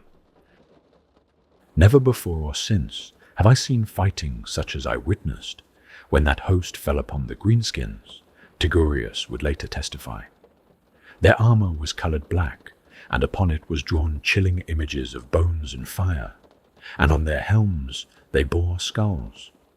Like the bones of men in the torment of purgatory they were, and yet not a sound did they make. We that remained watched the dark brotherhood at their work, and I confess that even I, who have faced demons and worse, felt something like awe at the terrible beauty of their violence. When the last orc had fallen, and the bastion was secured, Tigurius turned to offer his thanks to the warriors who had delivered them from certain death and found only empty air. The legion had departed as silently as they had arrived, leaving behind no trace of their presence save the mountains of orc dead and the wonder that lingered in the hearts of those they had saved. The sigillite staff was recovered and returned to Terra, where it yielded secrets about the Golden Throne's construction that remain classified to this day. Tigurius himself keeps his own counsel about what he perceived with his psychic senses during those desperate minutes in the bastion. But those who know him say that the experience changed something fundamental in his understanding of what the Emperor's will might accomplish when channeled through vessels willing to pay any price for its expression. 74 years after the salvation of Andraxis, on a world as different from that embattled fortress as one could imagine, another desperate stand would be made, and another impossible deliverance would occur. Syrtis Minor was a cemetery world, one of those sad places where the ecclesiarchy maintains the tombs of the faithful dead across endless fields of monuments and mausoleums, and its garrison, the entirety of the excoriator's 5th Company, had been assigned to guard it against threats that seemed, at the time of their deployment, largely theoretical. But fate had other plans, for Curtis Minor lay directly in the path of the Keeler Comet, an ancient blood-red wanderer whose strange trajectory out of the Eye of Terror had come to embody the will of Khorne himself. Where the Keeler Comet traveled, the Holocaust blood crusade followed, a howling tide of traitor marines, cornate berserkers, and demonic bloodletters united in their devotion to the blood god and their hunger for skulls to offer at his throne. This was no mere raiding party or isolated warband, but a crusade in the truest sense. Thousands upon thousands of warriors bound together by faith in their dark master. Following the comet across the stars, like pilgrims following a holy sign. Corpus Captain Zachariah Kirsch, commander of the 5th Company, understood immediately what the comet's appearance in Syrtis Minor's sky meant. He sent requests for reinforcement to every Imperial force within range, the Viper Legion at Helione Reticuli, the Nova Marines at Bellis Quora, the Angels Eradicant at Port Creole, knowing even as he dispatched the messages that none could possibly arrive in time. The defenders at the Vanaheim Cordon, including contingents of Imperial Fists and Grey Knights, could not abandon their positions for fear that the comet might resume its course toward Terra itself, and so Kirsch and his brothers would face the Holocaust alone.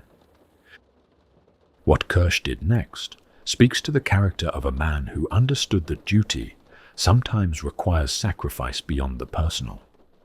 He ordered the 5th Company's apothecary to gather all their stored gene seed, that precious biological inheritance that would allow future generations of excoriators to be created, and depart aboard their damaged strike cruiser for a nearby forge world beyond the comet's path.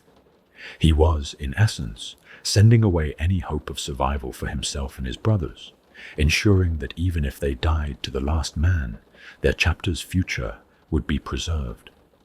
And then he led what remained of his command in a desperate last stand at the capital necropolis of Obsequa City. The weight of the Cornate assault exceeded even Kirsch's estimates, and the excoriators fell back step by bloody step through streets choked with the honored dead, their bolters growing hot from continuous fire, their blades dulled by the endless work of killing. When the bloodletters manifested among them, cackling demons whose hellblades could sever ceramite as easily as flesh, hope began to fade like a candle, guttering in a hurricane. In those final moments, When it seemed certain that the Fifth Company would be overwritten entirely from the rolls of the living, someone among the defenders, the records do not say who, offered up a prayer. Not a formal litany or a rehearsed devotion, but a simple and desperate plea to the Emperor of mankind for any assistance he might see fit to provide. A prayer for a miracle, offered without any real expectation that such a miracle might occur. The Emperor, it seems, was listening. The sky above Obsequa City split open with light that had no source, and from that light descended warriors clad in black armor adorned with the symbols of death. They fell upon the Holocaust like the wrath of an angry god, their flaming bolts tearing through berserkers and bloodletters, and where they walked, the servants of Khorne died screaming prayers to a god who could not save them. But the true miracle occurred in orbit, where the Keeler comet had been drawing ever closer to Curtis Minor's fragile surface.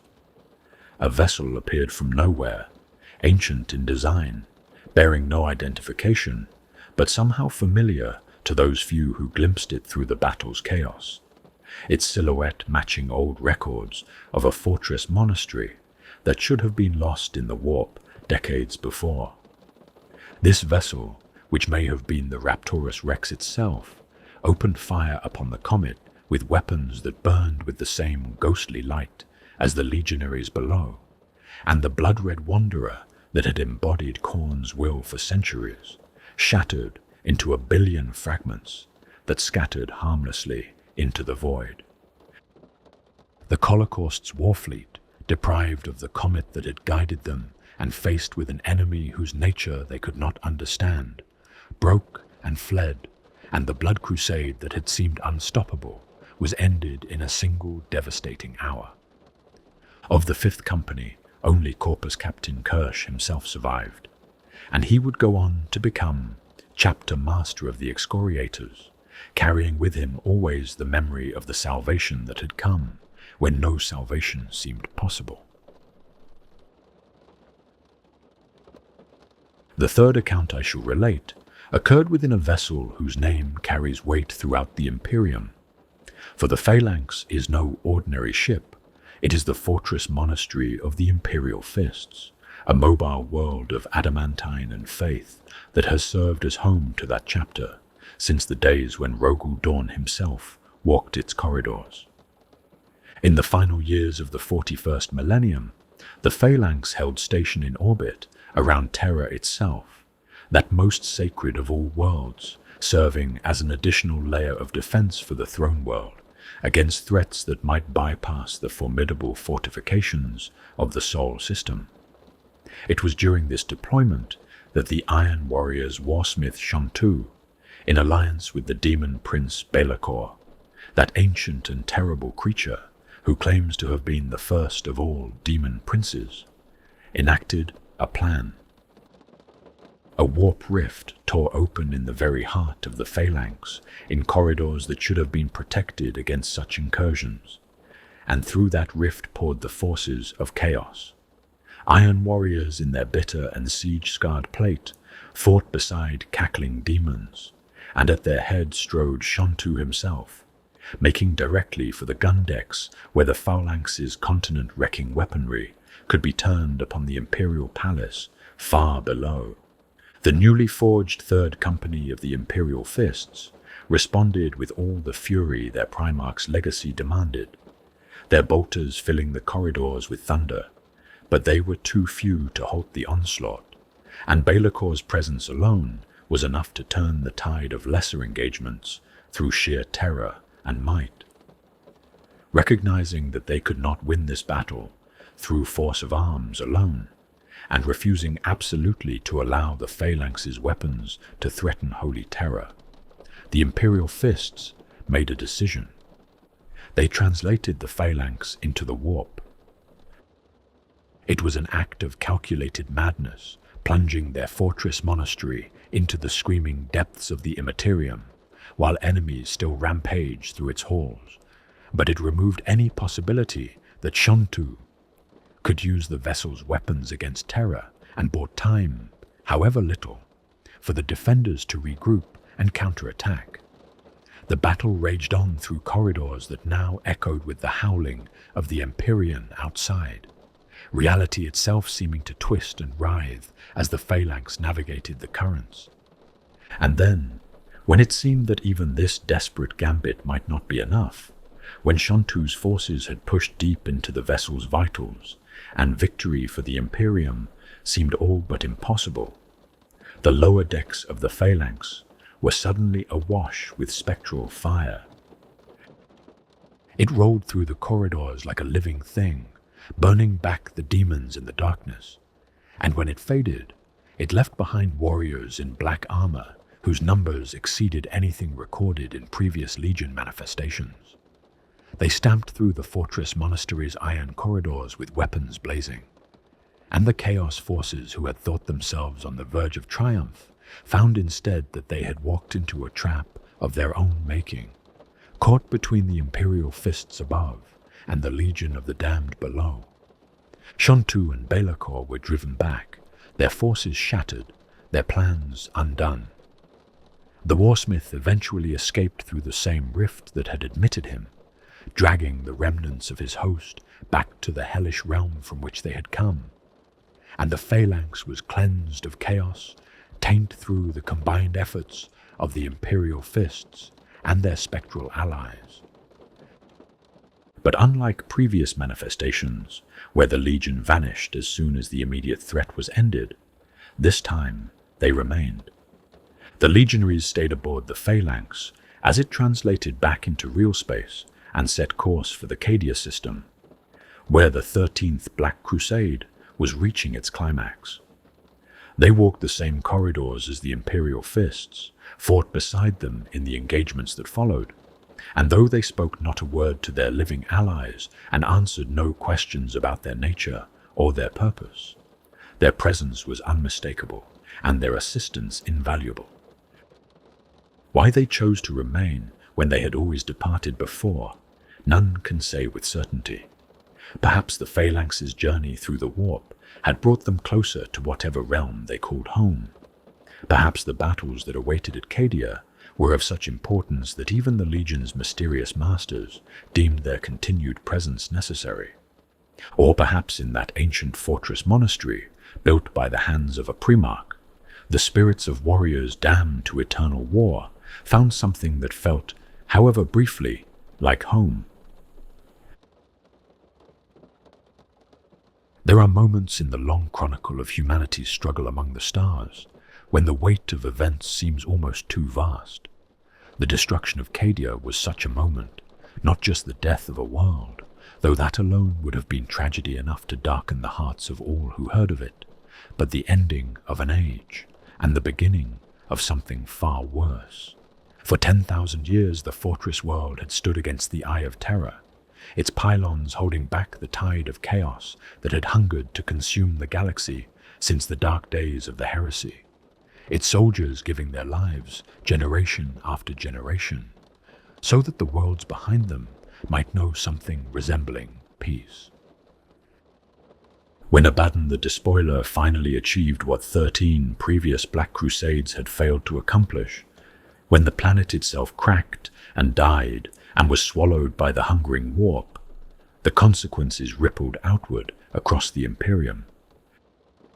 The Great Rift tore open across the breadth of the galaxy, a wound in reality that stretched from one edge of the known universe to the other, splitting the Imperium in two and cutting off half of humanity's worlds from any hope of aid or communication with the other half. Those who witnessed its birth spoke of a scar across the heavens that burned with odd colors, of a wrongness in the very fabric of existence that could be felt in the bones and the soul, even by those with no psychic sensitivity whatsoever. And in the wake of the rift's opening came the Noctis Eterna, the blackness, as it would come to be known by those who survived it. The Astronomicon, that great beacon of psychic light, which the Emperor projects from terror to guide humanity's vessels through the treacherous currents of the warp, flickered and dimmed, and for a time went dark entirely. More than 1 million worlds found themselves suddenly and completely isolated, cut off from the light that had guided their ships and sustained their faith for 10 millennia, alone in a darkness that seemed absolute and eternal. The warp itself convulsed in the aftermath of the rift's birth, its currents becoming so violent and unpredictable that any vessel attempting to navigate them was almost certain to be destroyed, torn apart by the screaming tides of unreality, or dragged down into depths from which no return was possible. The Imperium, that vast edifice of governance and military might, that had endured since the Emperor first united humanity beneath his banner, effectively ceased to function as a coherent whole. Astropathic communication became impossible, for the psychic screaming of the warp drowned out any message that the most powerful telepath might attempt to send. Military coordination collapsed, for fleets could not travel to where they were needed, and commanders could not know what was happening beyond their own star systems.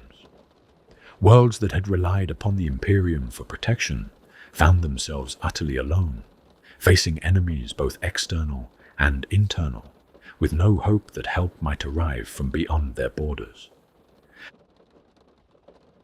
It was, by any reasonable measure, the darkest hour that humanity had faced since the heresy itself. Darker, perhaps, for at least during the heresy, the Astronomicon had still shone, and ships had still been able to travel and fight, however desperate the circumstances might have been. Now there was only silence and isolation, and the growing certainty that the enemies of mankind would seize this moment to strike, that worlds would fall and populations would die, and no one would ever know what had become of them. And yet, impossibly, someone was still listening. When all communications had failed, and all hope of reinforcement had been abandoned, when the faithful of 100 worlds sent their desperate pleas into a void that should have swallowed them without trace, something heard those prayers, and something answered them. On world after world, in battles that should have ended in massacre and extinction, black-armored warriors appeared from nowhere to turn the tide. Warriors who should not have been able to reach those besieged worlds, who should not have known that help was needed, who should not have existed at all by any rational accounting of what was possible. The Legion of the Damned manifested on Baal, ancient homeworld of the Blood Angels, where the chapter faced annihilation at the hands of Hive Fleet Leviathan. They appeared on Armageddon, that war-torn world which had known so much suffering across its long history, and now faced yet another apocalyptic conflict. They strode forth on Antagonis and 100 other worlds whose names are recorded only in fragmentary reports that survived the blackness, bringing fire and death to the enemies of the Emperor in places where no imperial force should have been able to reach. How they accomplished this, how they navigated a warp that had become utterly impassable, how they knew where they were needed when no message could travel between stars, how they appeared in such numbers and in so many places when their ranks had always seemed so limited. These questions have never been answered, and perhaps they never will be. But the evidence that accumulated during those dark months and years painted a picture that was in conflict with all understanding of how the Immaterium worked and what mastery over it might be possible. The Inquisition calls it the astigmaton anomaly, though the dry clinical terminology does little justice to what the data actually revealed. Through careful analysis of reports gathered from across the galaxy, fragmentary though those reports necessarily were, given the conditions under which they were compiled, investigators determined that the same individual legionaries had been observed in multiple locations simultaneously. Not similar warriors, not brothers who bore resemblance to one another, but the exact same figures, identified by the unique patterns of damage and decoration upon their armor, fighting in battles separated by thousands of light years, just moments apart in time. Even the most gifted navigators, those rare souls whose mutation allows them to perceive the Astronomicon and guide ships through the warp, could not comprehend how such a thing might be accomplished. The Immaterium does strange things to time and space. It is true, ships have been known to arrive at their destinations before they departed, or to emerge from the warp centuries after they entered it, though only days seemed to pass for their crews. But this was something different altogether. This was mastery over the warp's currents that no human technology or psychic gift had ever achieved. The Legion, it seemed, had become something more than survivors of a warp contagion, more than warriors damned to fight eternal war. They had become masters of the very realm that had transformed them, able to move through its depths as freely as a fish moves through water, unconstrained by the limitations that bound all other travelers in that hellish dimension. The Immaterium that destroyed other vessels and devoured other souls had become their highway, their hunting ground, and their home. And in the hour of humanity's greatest need, when the Imperium itself seemed poised to collapse into chaos and ruin, they used that mastery to appear wherever they were needed most, not in ones and twos as they had often manifested before, but in great numbers, as if the desperation of the hour had called forth every legionary who had ever existed to fight one final battle for the species they had once belonged to. The blackness eventually lifted, as all things eventually pass. The Astronomicon blazed forth once more, and the Imperium began the long and painful process of reconnecting its scattered worlds and counting the cost of what had been lost. But those who had lived through those dark months and years carried with them always the memory of what had happened when all seemed lost. The memory of black-armored saviors emerging from impossible darkness to hold back the night. Truly the hour of the damned had come, and in that hour the damned had proven themselves humanity's most faithful servants.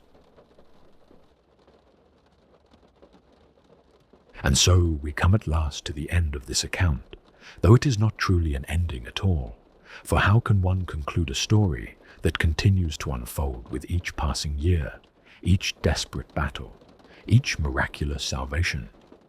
Phorcus Pelior sets down his stylus and leans back in the worn chair that has become as familiar to him as his own hands, and he gazes upon the stacks of documents and data crystals that surround him like the walls of a fortress built from questions that have no answers.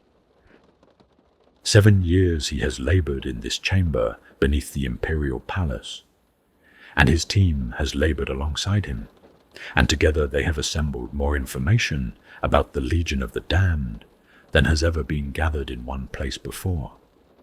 They have read the testimonies of those who witnessed the Legion's coming and survived to speak of it. They have analyzed the fragmentary records recovered from battlefields across the galaxy, the scraps of evidence that the legionaries leave behind when their work is done. They have studied the theories proposed by scholars and inquisitors and mad prophets alike, weighing each against the others in search of some thread of truth that might bind them all together. And yet, for all of this, certainty remains as elusive as the legionaries themselves. Pelior cannot say with confidence what the Legion truly is, whether they are the transformed survivors of the Firehawks, as the recorder's testimony suggests, or psychic manifestations born from humanity's collective desperation, or angels of the Emperor given form by faith, or something else entirely that none of the theories have yet imagined. He cannot say whether they are truly alive in any meaningful sense, or whether they passed beyond the threshold of death long ago and continue to fight only through some miracle of will or warp sorcery that keeps their spirits bound to the material realm. He cannot say whether they suffer in their eternal war, whether they remember what they once were, whether there is anything left within those blackened suits of armor that could still be called a soul. What he can say, What the evidence compels him to believe despite all uncertainty is that their loyalty has never left. Whatever else the Legion may be, they remain servants of the Emperor and defenders of his Imperium. Across centuries of manifestations, across hundreds of recorded interventions, in battles that would otherwise have ended in massacre and defeat, not once have the legionaries turned their weapons against the faithful, or failed to withdraw once their work was complete. They ask nothing for their service, no recognition, no gratitude, no place among the honored dead whose names are carved in stone and remembered in prayer. They simply appear when they are needed, fight with all the fury and skill that made them what they were before the warp claimed them, and vanish when the crisis has passed. It is a kind of perpetual martyrdom, Pelior reflects, and perhaps the cruelest martyrdom imaginable, for at least the martyrs celebrated by the ecclesiarchy find rest at the end of their suffering, find peace in the Emperor's light, find reward for their sacrifice in whatever paradise awaits the faithful dead. The Legion knows no such rest. They are bound to eternal war, doomed to fight and die and fight again, without rest or release. And the Imperium they serve will never even acknowledge that they exist.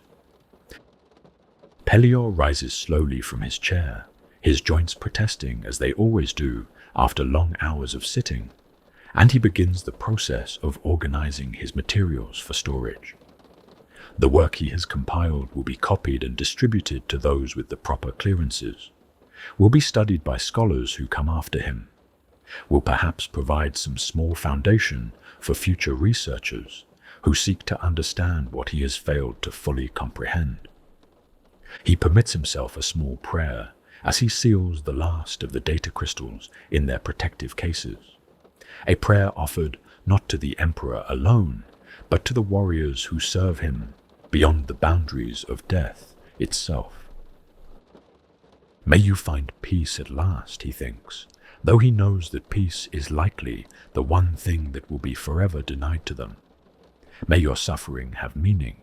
May the Imperium you defend prove worthy of the price you have paid and continue to pay in its name. And may those of us who benefit from your sacrifice never forget what you have given, even if we can never truly understand it.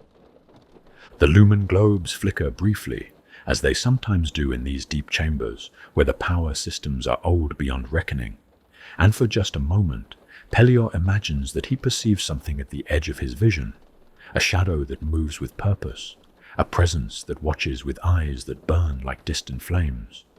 But when he turns to look, there is nothing there, only the familiar shelves and the familiar darkness, and the soft amber glow that has been his constant companion through 7 years of labor. He shakes his head at his own fancy, gathers the last of his materials, and makes his way toward the chamber's entrance. There is still work to be done. There is always work to be done, and the story of the Legion of the Damned, though complete for now, will surely require revision as new accounts emerge from the endless wars that humanity wages against the darkness. But that work can wait for tomorrow. Tonight, Pelior will climb the long stairs to the levels above, will find his small quarters and his narrow bed, and will sleep the sleep of a man who has done what was asked of him to the best of his ability.